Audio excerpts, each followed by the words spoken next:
Buenas noches, ¿cómo están? Una alegría estar aquí con ustedes. El tema de hoy es Job y el misterio del sufrimiento y antes de empezar voy a darles un contexto de cómo vamos a abordar este tema, porque los estudios bíblicos han estado marcados, digamos, por dos grandes líneas. Una línea ha sido los acercamientos diacrónicos a la Biblia. No se preocupen que yo les voy a explicar todos los contextos y todos los conceptos para que los tengamos muy claros. Entonces, hay dos líneas de investigación en los estudios bíblicos, dos líneas grandes. Una es los estudios diacrónicos y otra son los estudios sincrónicos. Los estudios diacrónicos, dia, ese prefijo griego, dia es a través de y cronos, ustedes ya saben qué es cronos, cronos es tiempo. Entonces, los estudios diacrónicos son aquellos que estudian la Biblia o se acercan a la Biblia en su desarrollo histórico, digamos. Entonces, en los estudios diacrónicos está el método histórico crítico, gramático histórico, todas esas preguntas que le hacemos a la Biblia o a los textos bíblicos sobre cuándo se escribió, dónde se escribió, qué estaba pasando, si esto pasó, cómo pasó, dónde pasó. Ese tipo de preguntas pertenecen a los análisis diacrónicos. Dia, como les digo, ese prefijo es a través de y cronos tiempo. Y hay otros acercamientos que son los acercamientos sincrónicos. Sin, sin, en griego es con. Mire tan fácil que es el griego. Sin es con. Y cronos tiempo. Bueno, ¿qué quiere decir sincrónico? Pues son esos acercamientos a la Biblia que la estudian como la tenemos en nuestras manos. También son conocidos como los acercamientos narrativos o retóricos al texto bíblico, como hemos recibido la Biblia después de sus procesos históricos de redacción. Entonces, lo que vamos a hacer hoy para estudiar el libro de Job es un acercamiento sincrónico, es decir, vamos a estudiar el libro de Job como lo tenemos en nuestras Biblias, sin preguntarnos por la historia, ni qué pasó, ni cuándo pasó, ni quién era Job, ni cuál era su contexto, ni cuándo se escribió. Todas esas preguntas son unas preguntas muy importantes y muy interesantes, pero no son propias de los análisis sincrónicos que se preocupan por cómo están construidos los textos. Y cuando uno estudia un texto, como está construido, pues tiene unas preguntas distintas. ¿Quiénes son los personajes, por ejemplo? Los personajes, no sé si recuerdan en la escuela que estudiaban introducción, nudo, desenlace. Ese tipo de análisis de cómo están estructurados los textos hacen parte de los análisis sincrónicos. También, como les digo, los personajes, quién es el personaje principal, el secundario, el cordel, bueno, todo este análisis de los personajes, pero hoy nos vamos a centrar en un elemento del análisis narrativo, que es un análisis sincrónico, que estudia las narraciones, que es el narrador. Y yo le voy a contar a usted qué es eso del narrador.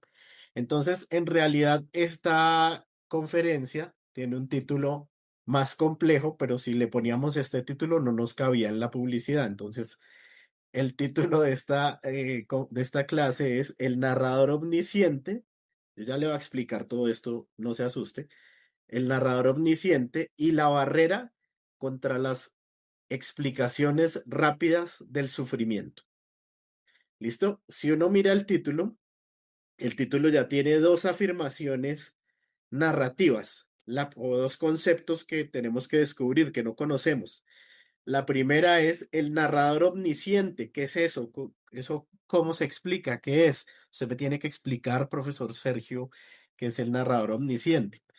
Y lo segundo es que la omnisciencia tiene aquí una función restrictiva, se vuelve una barrera. Pero ya le voy a explicar. Vámonos un poquito para atrás a entender qué es un narrador. Un narrador es la voz de donde emana un relato. Eso es un narrador. Le voy a poner un ejemplo.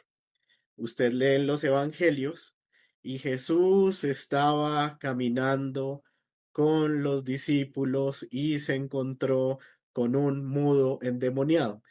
Esa esa voz que no hace parte de los personajes, no es Jesús ni Pedro, sino es una voz que nos va contando lo que va pasando en el Evangelio. Esa voz se llama el narrador. Imagínese que yo le preguntara a usted qué hizo hoy. Usted me diría, me levanté, me bañé, desayuné, fui a trabajar, expectante por la clase de la noche. Bueno, ahí usted sería un narrador, usted se convertiría en un narrador. Bueno, dentro del narrador hay tipos de narrador. O sea, no todos los narradores son iguales. Según su posición, y ya le voy a explicar esto, puede ser extradiegético e intradiegético. Usted se puede asustar y decir, oiga, pero ¿qué son esas palabras tan enredadas, extradiegético, intra? No se preocupe que esto es muy sencillo. Según la posición, el narrador puede ser uno de los personajes de lo que se está contando, o puede ser un narrador que está fuera del relato, ¿sí? Entonces, si está fuera del relato, si cuenta como si estuviera fuera mirando desde arriba, sería extradiegético. Y si cuenta dentro del relato, sería intradiegético. Déjeme ponerle un ejemplo para que le quede más claro. En el Evangelio, en el libro de los Hechos, Lucas dice, nosotros íbamos caminando hacia la región de ta, ta, ta. ¿No? Nosotros íbamos. Está incluido dentro de lo que se está contando. Ese está dentro de la historia, entonces es intradiegético. Diégesis, esto significa historia contada, es una expresión para hablar de una historia que se cuenta. Entonces está dentro de la historia, se llama intradiegético. Y si contara, iba Jesús con sus discípulos, pero no es ninguno de los personajes, es extradiegético. ¿Listo? La mayoría de del narrador en toda la Biblia, la mayoría, digamos el 90%, es extradiegético. O sea, está fuera de la historia. Y según lo que sabe. Entonces, según lo que sabe, puede ser omnisciente, que lo sabe todo, que sabe lo que piensan los personajes, que sabe cosas que los personajes no saben. Por ejemplo, cuando saben las emociones de los personajes. Y Jesús se puso muy triste. Bueno, ¿cómo sabe? ¿Cómo sabe que estaba triste? Y Jesús sabía lo que ellos iban a hacer. Nos está contando que Jesús sabía lo que iban a hacer, pero los otros personajes no saben que Jesús sabe. Bueno, el omnisciente es el concepto de omnisciencia que lo sabe todo, y el narrador observador es el que sabe solo lo que se puede apreciar por la vista.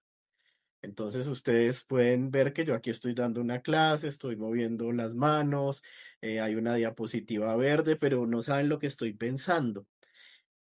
Entonces en ese caso ustedes serían simplemente observadores y no serían omniscientes, no sabrían lo, cosas que no son evidentes por los sentidos. Listo, entonces, narrador es la voz de donde emana el relato. Según su posición hay extradiegético e intradiegético.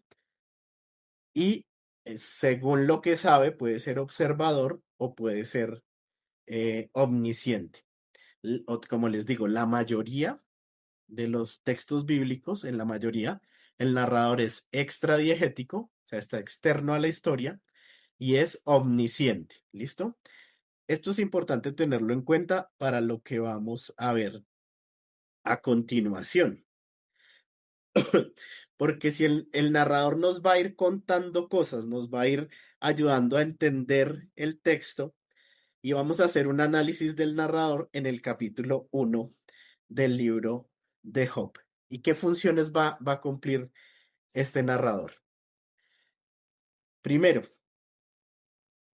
no tiene una función normativa, sino restrictiva. ¿No?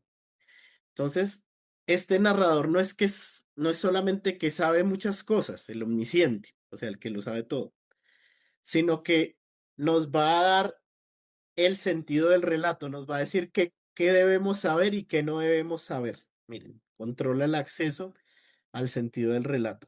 Y en Job 1, la omnisciencia no va a explicar el sufrimiento, va a impedir que nosotros lo expliquemos demasiado pronto. Es decir, el narrador en Job capítulo 1 se va a volver eso, una restricción para que nosotros no tomemos decisiones apresuradas en nuestra lectura. También va a regular nuestra interpretación, porque nosotros normalmente cuando leemos la Biblia queremos darle sentido, apresurarnos a explicar los textos, pero aquí el narrador nos va a hacer, nos va a regular para que no lo hagamos. También nos va a impedir que hagamos explicaciones rápidas del sufrimiento, porque siempre que uno ve el sufrimiento de alguien o ve que alguien está sufriendo, quiere buscarle causas. Ay, usted quién sabe qué hizo. Esto debe ser que usted se ha portado muy mal o cuénteme cuál fue la causa. ¿Sí? Siempre el lector va a querer buscarle causas al sufrimiento. Entonces lo que va a hacer el narrador va a ser restringir al lector para que busque causas rápidas. ¿Listo? Entonces, lo que les propongo es seguir el trabajo del narrador versículo por versículo y ver cómo se va volviendo una barrera para que no demos explicaciones apresuradas y que estemos protegidos para entender el sufrimiento del personaje que es Job. ¿Listo? Una pregunta que nos debemos hacer es ¿qué tipo de texto es Job 1?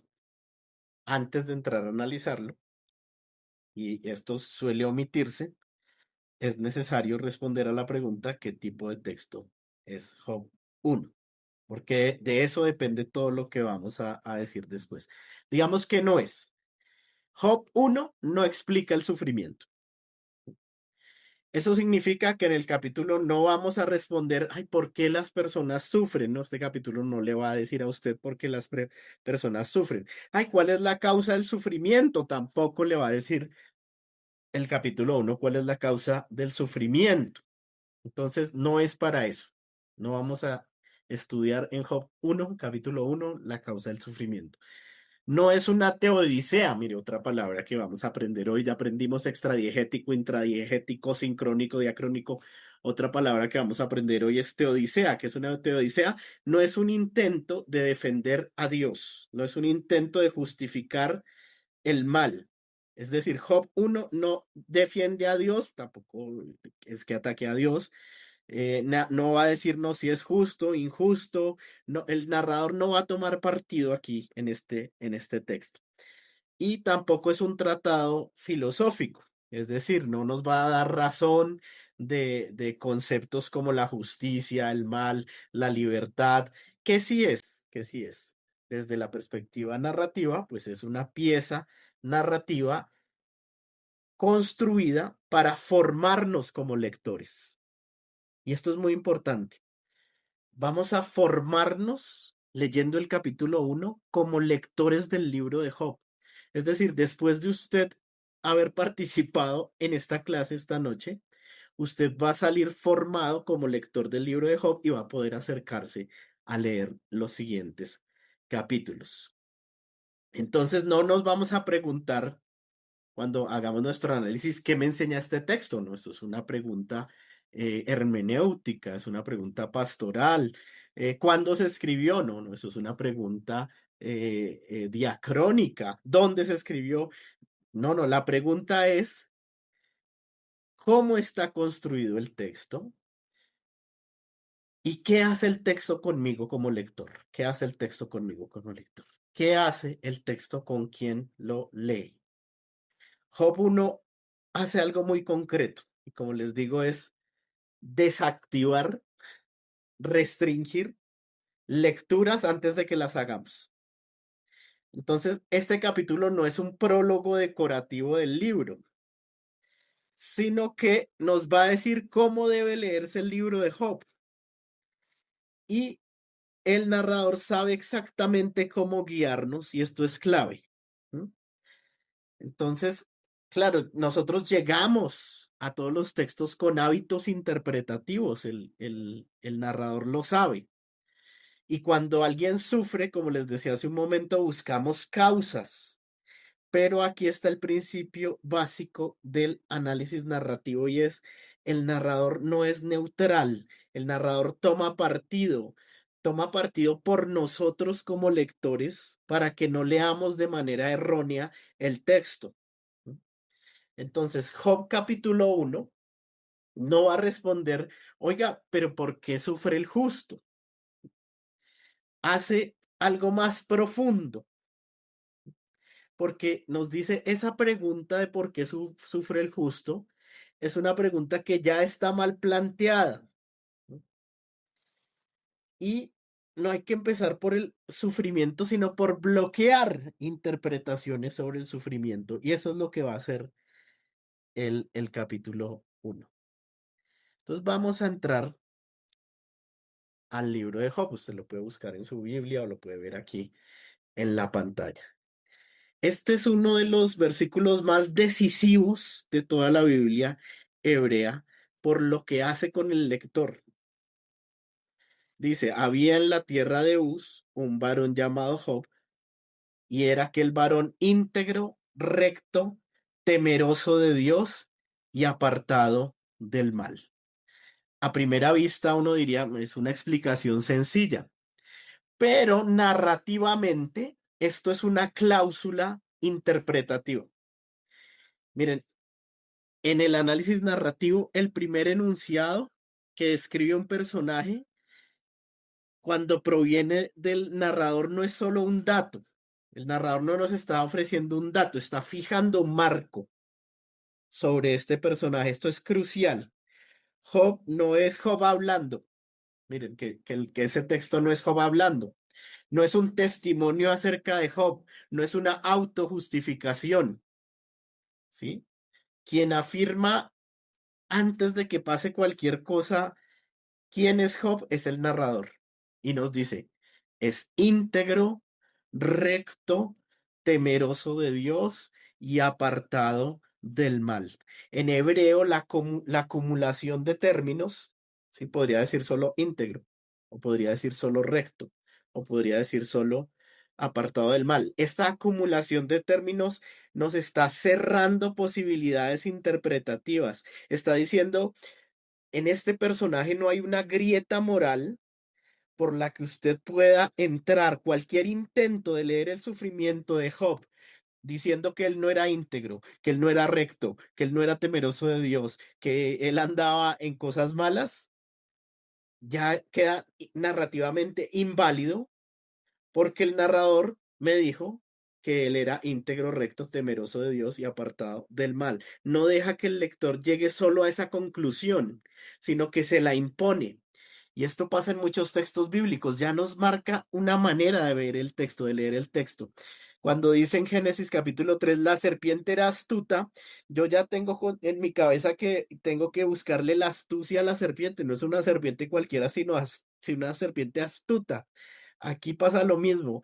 Ya no tengo que pensar si no es íntegro, si no es recto, si no es temeroso de Dios, si anda en cosas malas, porque ya el narrador me planteó este asunto.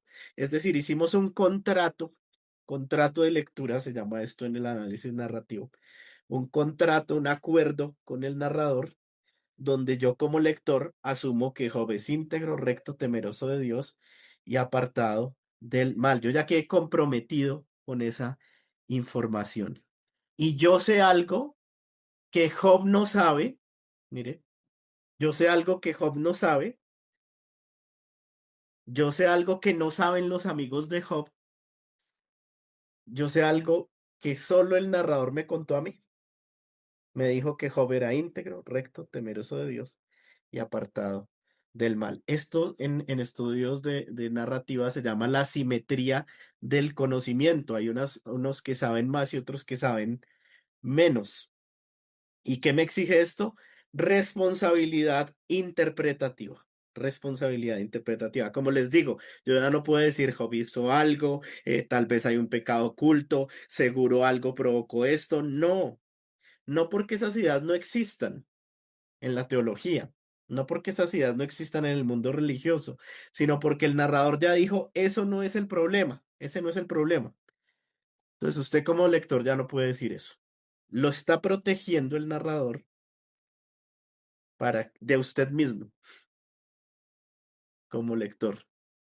Y entonces nos está diciendo qué tipo de interpretaciones son legítimas y cuáles no. Entonces, miren, ya tenemos claro en el verso 1 algo que el narrador nos quiere contar. El sufrimiento que va a experimentar este personaje no tiene relación ni con su rectitud, ni con su integridad, ni porque no tema a Dios, ni porque ande en cosas malas. ¿Sí? ¿Qué está haciendo teológicamente este texto? Está eliminando de raíz la teología de la retribución como clave interpretativa del libro de Job. ¿No? ¿Qué es la teología de la retribución? Es que si hago cosas buenas me va bien, si hago cosas malas me va mal. El lector ya sabe quién es Job desde el versículo 1 y, y qué tipo de lecturas es las que debe hacer el lector. Bueno, continuemos con lo que sigue. Entonces sabemos que Job es justo, apartado del mal, todo esto que acabamos de ver. Ahora, ¿cómo es el mundo donde está Job? El mundo donde está Job es un mundo que funciona. Hay normalidad, orden y estabilidad. Entonces, ¿qué va a hacer el narrador?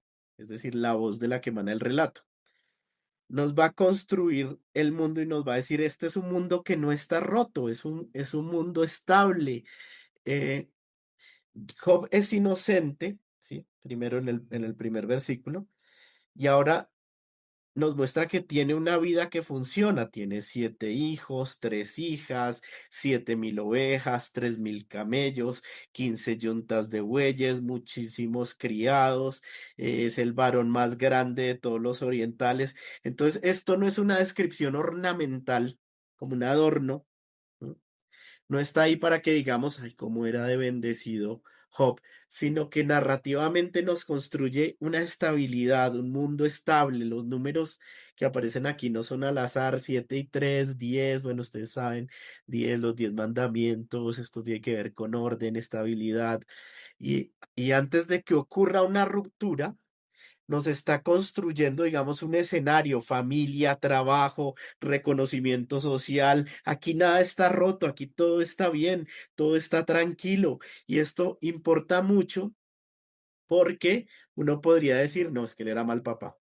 No, es que él era mal administrador. No, es que él trataba mal a los criados. No, no, no, aquí el narrador está protegiendo al personaje, lo pone dentro de un orden social que funciona, lo muestra con plenitud y estabilidad. El mundo estable. Miremos el verso 4. Dice, e iban sus hijos y hacían banquetes en sus casas, cada uno en su día, y enviaban a llamar a sus 3 hermanas para que comiesen y bebiesen con ellos. Miren, aquí no hay exceso ni decadencia. Y aquí no hay exceso ni decadencia. Este banquete, este concepto de banquete, es un concepto hebreo, ¿no? Que se usa para celebraciones familiares, no tiene que ver con exceso, ¿no? Celebraciones ordenadas, compartidas. Y si se dan cuenta, en su familia no hay peleas, no hay ruptura familiar, no hay tensión generacional, hay armonía, es una armonía cotidiana.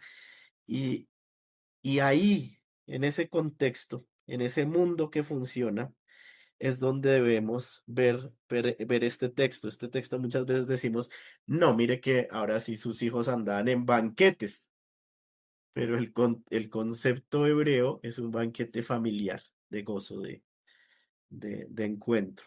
¿Sí? Entonces, todavía no hemos visto al Job víctima, sino al Job en un orden, en un contexto que funciona, que está bien. Miren este texto, y aconteció que habiendo pasado en turno los días del convite, Job enviaba y los sacrificaba y se levantaba de mañana y ofrecía holocaustos conforme al número de todos ellos. Este versículo también lo hemos leído sin tener en cuenta el contrato narrativo que hicimos en el versículo 1. Job no es un paranoico obsesivo, sino que es coherente con el sistema religioso en el que vive, actúa dentro del contexto religioso en el que vive, se cuida, se protege, preserva, y el texto es muy bello porque añade una motivación interna. Miren ahí en el texto, en el 5b, que está ahí en negro al lado derecho de sus pantallas, porque decía, quizás habrán pecado mis hijos y habrán blasfemado contra Dios en sus corazones. Esto no es una acusación, dice quizás, es una prevención ritual. Narrativamente no está diciendo hay una falla moral, está mostrando normalidad religiosa. Job no está fuera del sistema, está dentro de un sistema, dentro de una estructura. Y, y el versículo cierra con una frase que me parece muy bella, el 5c, que es de esta manera hacía todos los días, no, no es una excepción. Su práctica religiosa no es una excepción, no es un acto puntual frente a una crisis, es una práctica religiosa constante, y esto es muy importante para la lectura narrativa y es no hacerle decir al texto lo que no dice. Entonces no es que haya un pecado acumulado, es algo que hacía todos los días. No hay negligencia de ninguno de los personajes, no hay descuido. Si el texto hebreo es muy claro cuando quiere mostrar la maldad y habría dicho hacían banquetes a los Baales o hacían banquetes desordenados. No, no, y utiliza una palabra para banquetes que es convivio familiar. Y de esta manera hacía todos los días. Entonces, como les digo, es un acto, no es un acto puntual, sino algo constante. Entonces, si se dan cuenta, hasta ahora hemos presentado un mundo muy bonito. ¿M? ¿Sí? No es un mundo que está roto, es un mundo que funciona. Y el asunto aquí, que es muy profundo, es que aún los mundos que funcionan y aun cuando las cosas están ordenadas, pueden colapsar, pueden colapsar. Job, este capítulo está escrito para demostrar esa idea. ¿No? Miren, no hay caos previo, no hay corrupción escondida, no hay grietas morales y va a aparecer el sufrimiento, va a aparecer el dolor. Y no porque Job se haya portado mal, miren, ya hicimos un acuerdo con él, no porque el mundo esté desordenado, no, no hay una explicación fácil y no podemos buscar refugios interpretativos. El narrador nos ha dicho con paciencia que el mundo de Job no está roto. Por eso cuando se rompa, el golpe va a ser más duro. Mire, vamos con el cambio de escenario. Quiero que se imaginen como una cámara de cine. Está la cámara de cine grabando a Job, su familia, sus hijos, todo súper bien, todo tranquilo. Y luego la cámara sube, cambia abruptamente de escenario y nos manda a un escenario celestial, digámoslo así. ¿Mm? Este es el corazón narrativo del capítulo, es la escena celestial. Y aquí vemos lo que les decía, la asimetría del conocimiento. Hay unos que saben más cosas que otros y vamos a encontrar la pregunta que va a definir todo el libro. Entonces, el narrador, no se les olvida, ha construido un mundo que funciona, estable, ordenado, sin grietas. Y aquí viene el giro abrupto. Y es un día vinieron los hijos de Dios a presentarse delante del Señor, de Jehová, y entre ellos vino también Satanás. Un corte seco. ¿M? Abandona la tierra y se va para un lugar donde ningún humano tiene acceso. Vale, cuidado a esto. Job no está ahí, sus hijos no están ahí, los amigos de Job no están ahí, la esposa de Job no está ahí, ningún humano está ahí. Solo nosotros, como lectores, estamos ahí. ¿Sí? Esto no existe para explicarle nada a Job, sino para formarnos a nosotros como lectores. Lo que les decía, la asimetría del conocimiento. Yo como lector entro a una conversación que Job nunca va a escuchar. ¿Sí? Entro a una conversación que Job nunca va a escuchar. Y es una conversación entre Dios y el Satán. El Satán.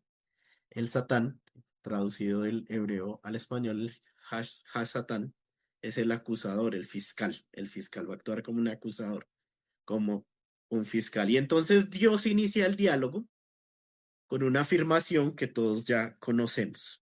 El narrador le da la voz a Dios. El primero que habla después de que solo ha hablado el narrador es Dios. Y mire lo que dice. ¿No has considerado a mi siervo Job? No hay como, no hay otro como él en la tierra. Íntegro, recto, temeroso de Dios y apartado del mal. Lo mismo que había dicho en el verso 1. Íntegro, recto, temeroso de Dios y apartado del mal. El narrador vuelve a insistir, nos vuelve a recordar que Job es inocente y esto no es un dato menor porque es el punto que apoya todo el conflicto. Y viene la pregunta que redefine el libro completo y es, ¿acaso teme Job a Dios de balde? ¿Acaso teme Job a Dios de balde? Esa pregunta es el corazón narrativo del libro de Job. Mire, no cuestiona la conducta de Job. No le dice, no, es que Job se portaba mal, es que sus hijos, no sé qué, es que... No dice que Job sea injusto, no lo acusa de pecado, cuestiona la motivación y dice, ¿Job teme a Dios por quién es Dios o por lo que recibe de Dios? Entonces formula una acusación. ¿No? ¿Y cuál es la acusación completa? Mire, no le has cercado alrededor a él y a su casa y a todos los que tiene. Has bendecido la obra de sus manos, sus bienes han aumentado sobre la tierra. Y aquí la propuesta, pero extiende ahora tu mano y toca todo lo que tiene y verás si no blasfema contra ti en tu misma presencia. Y aquí viene la tensión narrativa. Este es el nudo. El nudo es la parte que nos genera tensión. ¿Mm? Entonces, el sufrimiento que vamos a ver no viene como castigo, ni como corrección, ni como una enseñanza moral, sino que es presentado en el relato como una prueba relacional. No gira en torno a la justicia, sino a la posibilidad misma de una relación con Dios que no se sostenga por recompensas. Y entonces el narrador hace algo muy interesante y es que no comenta, no dice nada. No justifica la acusación, no corrige, no explica, simplemente nos deja a nosotros como lectores que escuchemos lo que está pasando. Y entonces viene la respuesta divina. Miren, he aquí todo lo que tiene está en tu mano.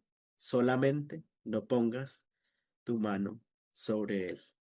Y este versículo ha incomodado a los exégetas y a los hermeneutas durante siglos y tienen razón. Pero desde el análisis narrativo lo importante no es que resolvamos la incomodidad, sino que entendamos la función que está cumpliendo este texto acá. El narrador no está haciendo una defensa de Dios, no está haciendo aclaraciones teológicas, no está dando explicaciones morales. qué está pasando acá? Está mostrándonos a nosotros algo como lectores que Job, al de lo que Job nunca tendrá acceso. Job nunca va a conocer esta pregunta que está en juego. Job nunca va a conocer estas decisiones que se están tomando. Job nunca va a saber por qué su mundo se derrumba. Y esta es la decisión narrativa del libro. Y está construido sobre una verdad y es el sufrimiento humano acontece sin marcos explicativos para quien sufre.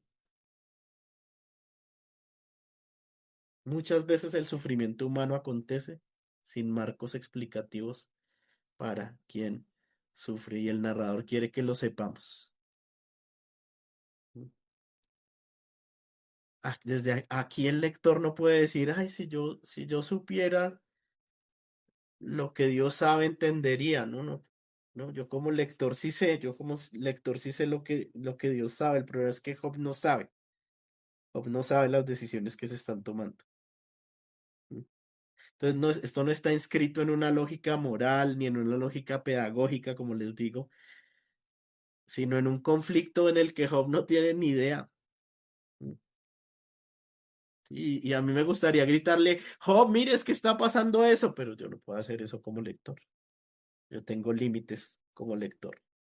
Esta información es solo para el lector, no para consolarnos, sino para hacernos más cautelosos como lectores.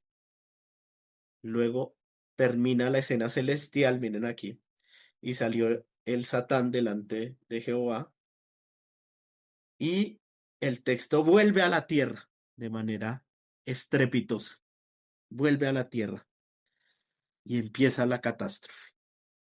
Y es una catástrofe en cascada, fíjense. La catástrofe son del versículo 13 al 18. Y vamos a ver una estructura muy clara en cómo se desarrolla la catástrofe. Empieza diciendo, la catástrofe empieza desarrollándose con y un día, ¿no? Es una expresión que anticipa la tragedia. ¿No? Cualquier día puede desestabilizarse la realidad que parece tan sólida y tan bien construida. ¿No? Sí. Y entonces empieza a decirnos, un día mientras sus hijos e hijas comían y bebían en la casa del hermano mayor, llegó un mensajero a la casa. Miren, eso verde cómo se repite a lo largo de todos los, miren el verde en todos los versículos. Llegó un mensajero a la casa, llegó un mensajero a la casa, al otro día llegó otro mensajero llegó. Luego viene la tragedia. Llegaron los sabeos y nos atacaron y mataron a los pastores y se llevaron a los animales. Luego el 16, Dios permitió que el cielo cayera fuego destructor que fulminó a las ovejas y a los pastores. El 17, tres escuadrones caldeos llegaron y atacaron y se llevaron a los camellos. ¿Sí?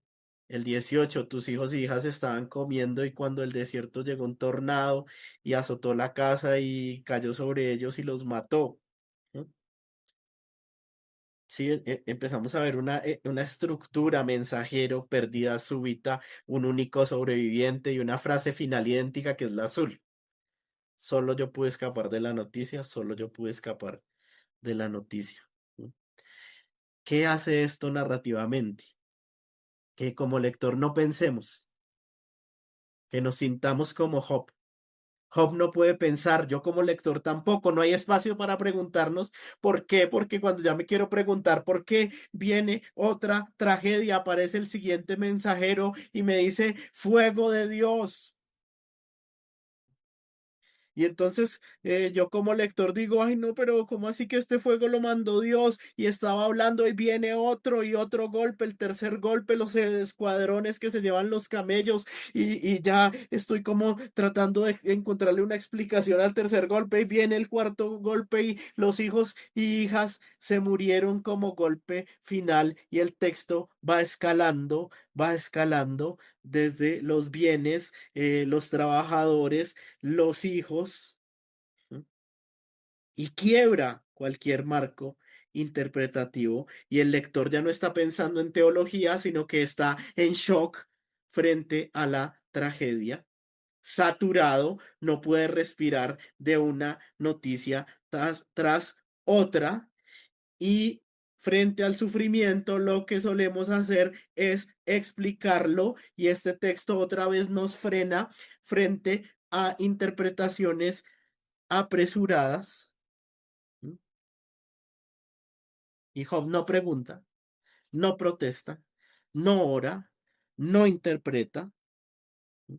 Y entonces nos muestra que las causas del sufrimiento pueden ser naturales, pueden ser incomprensibles, pueden ser por la violencia, nos muestra distintos escenarios. ¿Sí? ¿Sí? Y antes de cualquier discurso teológico, ¿qué pasa? Job se levanta, rasga su manto, rasura su cabeza, se postra en tierra y adora. ¿Sí? Esto en la cultura bíblica es señal de duelo, ¿no? Es un ritual de duelo, ¿sí? Entonces no dice que Job entienda lo que está ocurriendo, no dice que Job acepte lo que está pasando, dice que se postra, cae al suelo porque el mundo se le cae encima, no habla, ¿no? Y luego el narrador le entrega la palabra a Job en el verso 21 y dice, desnudo salí del vientre de mi madre, desnudo volverá allá, el Señor dio, el Señor quitó, sea el nombre del Señor bendito. ¿Mm? ¿Sí? Y aquí es muy importante pensar en esta frase, porque el Señor dio y el Señor quitó de Job no es nuestro el Señor dio y el Señor quitó como lectores, porque Job no conoce nada de lo que pasó en el terreno celestial. ¿No? Sí. Job no sabe nada de qué pasó con el Satán. Dios no sabe la pregunta que está en juego. Desde la perspectiva de Job, todo ocurrió sin explicación. ¿No? Sí. Job no sabe nada de qué pasó con el Satán. Dios no sabe la pregunta que está en juego. Desde la perspectiva de Job, todo ocurrió sin explicación. Él no sabe lo que usted como lector sabe. Usted tiene información que Job no tiene. Job habla desde una ignorancia radical. Habla desde una ignorancia radical. Es el grito del que sufre, el grito del sufrimiento, el grito de la incomprensión, que aún en la incomprensión se arroja a Dios y dice el Señor dio y el Señor quitó. Y esto le da una carga más fuerte a esa expresión, porque es la carga no del teólogo, sino del que sufre, la expresión del que sufre. ¿No? Sí. Y, no, y aquí nos bloquea el narrador una interpretación. Bloquea que, que hagamos una interpretación apresurada y dice, en todo esto no pecó Job, ni atribuyó a Dios despropósito alguno. ¿No? El narrador no dice, oiga, Job entendió. El narrador no dice, Job explicó correctamente. El narrador dice, Job no fue culpable por hablar así. Y esto es clave porque no está canonizando las palabras de Job, no está diciendo las palabras de Job deben ser modelo universal, está diciendo las palabras que grita el ser humano desde su tragedia no son pecado. ¿No? Ese es un lenguaje provisional, fracturado, no resuelto, que nace del dolor del que no entiende. Sí, el grito del que no ha procesado porque está sufriendo. ¿Sí? Son las palabras de Job en ese contexto, desde ese lugar. Y Job capítulo 1, termina con una advertencia para nosotros como lectores. Antes de explicar el dolor, antes de espiritualizarlo, antes de convertirlo en doctrina, recuerden que hay palabras que solo pueden ser soportadas, no corregidas. ¿No? No hay que, no deben ser analizadas las palabras desde el dolor, no deben ser leídas teológicamente. Y luego el cierre narrativo, ¿no? El cierre narrativo, y es este, ¿no? Sí, es este. Job 1 no nos enseña a decir cuándo alguien sufre, a qué decir cuando alguien sufre, no nos enseña a qué decir cuando alguien está sufriendo, nos restringe constantemente para no decir, ¿no? Y esto es súper lindo, ¿sí? Es decir, aquí nos está protegiendo como lectores para no parecernos a los amigos de Job que vamos a encontrar a lo largo del relato. ¿No? Nosotros como lectores somos rápidos para juzgar, ¿no? Pero ya hemos escuchado a Job decir, Dios dio, Dios quitó, ¿no? ¿Sí? Y luego el narrador nos dice, no lo culpabilicen por hablar así, no sigan buscándole causas al sufrimiento de Job. Dios, y me encanta que digan, Dios no tuvo ni atribuyó a Dios despropósito alguno. Sí, eso no significa que entendió perfectamente a Dios, sino que no convirtió a Dios en la causa tampoco de su sufrimiento, no se lo atribuyó a Dios. ¿No? Sí. Entonces, Job 1 empezó con una barrera interpretativa. Job es inocente y termina con otra. Job no debe ser culpabilizado y nadie debe ser culpabilizado cuando grita desde el dolor. Esta noche Job nos ha formado como lectores para aprender cuando leamos el libro de Job a callar antes de explicar. Dios nos bendiga.